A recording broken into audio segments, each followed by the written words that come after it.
চা পছন্দ করেন না এমন মানুষ অনেক কমই আছেন। তাই যারা চা পছন্দ করেন তাদের জন্য আজকে নিয়ে এলাম আদা তুলসীর ব্ল্যাক টি আর মিল্ক টি।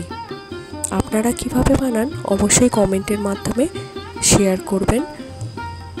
চলুন প্রথমে আমি বাগান থেকে ফ্রেশ তুলসী পাতা আর তুলসীর ফুল তুলে নিই।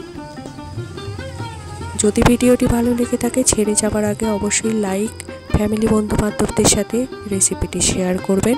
আর যদি এখনও পর্যন্ত না সাবস্ক্রাইব করে থাকেন প্লিজ সাবস্ক্রাইব করে পাশে থাকবেন। বেল বাটনটি প্রেস করে অল সিলেক্ট করলে আমার সমস্ত ভিডিও নোটিফিকেশান আপনাদের কাছে পৌঁছে যাবে। চলুন প্রথমে আদা আর তুলসী থেকে রসটা বের করে নিতে হবে, তাই একটু পিষে নেব। এরপর অন্যদিকে আমি জল গরম করতে দিয়েছিলাম। আমি এখানে 2 কাপ চা বানাচ্ছি। এখানে আমি প্রথমে জলটা ফুটে উঠলে আদা আর তুলসী রস শুদ্ধ দিয়ে দেব।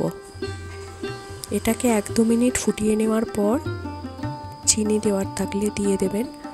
এরপর জলটা ফুটে উঠলে ব্ল্যাক টির জন্য প্রথমে আমি 2 চামচ চা দিয়েছি। দেখুন ফুটে উঠলেই এটা ছেঁকে নিয়ে পরিবেশন করা যাবে।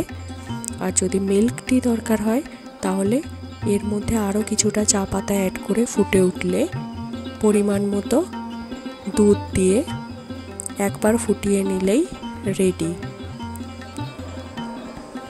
ছেঁকে গরম গরম পরিবেশন করবেন, অবশ্যই ভালো লাগবে। ধন্যবাদ।